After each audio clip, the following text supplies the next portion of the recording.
Hello বন্ধুরা, অনেক দিন তোমাদের সাথে কোনো লং ভিডিও পোস্ট করা হয় না। তো ভাবলাম আজকে বিরিয়ানি বানাবো, তো বিরিয়ানিটাই তোমাদের সাথে শেয়ার করি।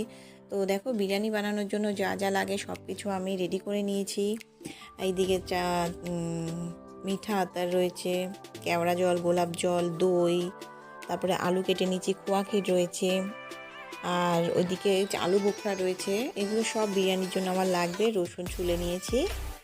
জলটা গরম হয়ে গেছিলো, তো চালটাও দিয়ে দিলাম। মাংস ধুয়ে পরিষ্কার করে নিয়েছি। দেখো, ভাতটা হয়ে গেছে, প্যান বসিয়ে দিয়েছি। আর এদিকে মাংসের মশলাটাও রেডি করে নিচ্ছি। এইবার আমি তেলের মধ্যে পেঁয়াজগুলো ছাড়বো বেরেস্তা বানানোর জন্য। বেরেস্তা কিন্তু বিরিয়ানির জন্য খুব দরকার। বেরেস্তা দিলে বিরিয়ানিটা খুব টেস্টি হয়। আমি বিরিয়ানিটা যখন তৈরি করব তখনও বেরেস্তা লাগবে, আর বিরিয়ানির মাংসটা কষানোর সময় বেরেস্তা দেবো। মাংসের মশলা রেডি করে নিয়েছি, এবার মাংস মাখিয়ে নিচ্ছি। দেখো, আরও কিছুটা দই অ্যাড করেছি। অ্যাড করে ভালোভাবে মাংসটা রেডি করে নিলাম। বিরিয়ানির মাংসতে কিন্তু আমি হলুদ দিই না।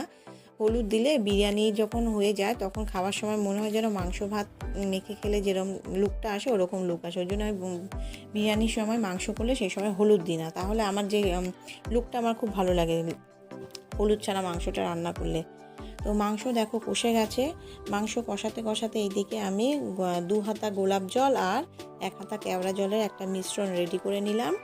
এই মিশ্রণটা আমি যখন মাংসটা কষে আসবে সেই সময় অ্যাড করে দেবো। তো মাংসটা কিছুটা কষেছে, তো তার মধ্যে আমি দেখো আলু বোখরা দিয়ে দিলাম, বেরেস্তা দিয়ে দিলাম। এবার দিয়ে দিচ্ছি কিছুটা বিরিয়ানির যে মশলাটা হয়, বিরিয়ানি মশলা দেব। আর এই যে গোলাপ জল আর কেওড়া জলের যে মিশ্রণটা ছিল, সেই গোলাপ জল কেওড়া জলের মিশ্রণটা মাংসের মধ্যে দিয়ে দিলাম। মাংসটা কিন্তু ভালোভাবে কষে গেছে,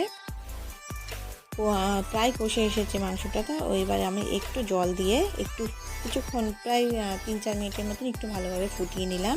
এইবার চলে আসলাম বিরিয়ানির যে প্রসেস, সেই স্টেপ বাই স্টেপ সেই প্রসেস করতে। তো দেখো, কিছুটা তেজপাতা দিয়ে দিয়েছি হাঁড়ির মধ্যে, আর যে মাংসটা রেডি করলাম বিরিয়ানির জন্য সেই মাংসটাও দিয়ে দিলাম। এবার আমি এর মধ্যে আলুগুলো দিয়ে দিচ্ছি। বিরিয়ানির আলুগুলো দিয়ে ভালোভাবে চতুর্দিকে ছড়িয়ে দিলাম। এইবার আমি এক এক করে বিরিয়ানির বিরিয়ানির জন্য যে ভাতটা রেডি করেছিলাম সেই ভাতটা উপর থেকে দিয়ে দিলাম। কিছুটা দিয়েছি, পুরোটা একবারে দিইনি, 2-3 ধাপে আমি দেব।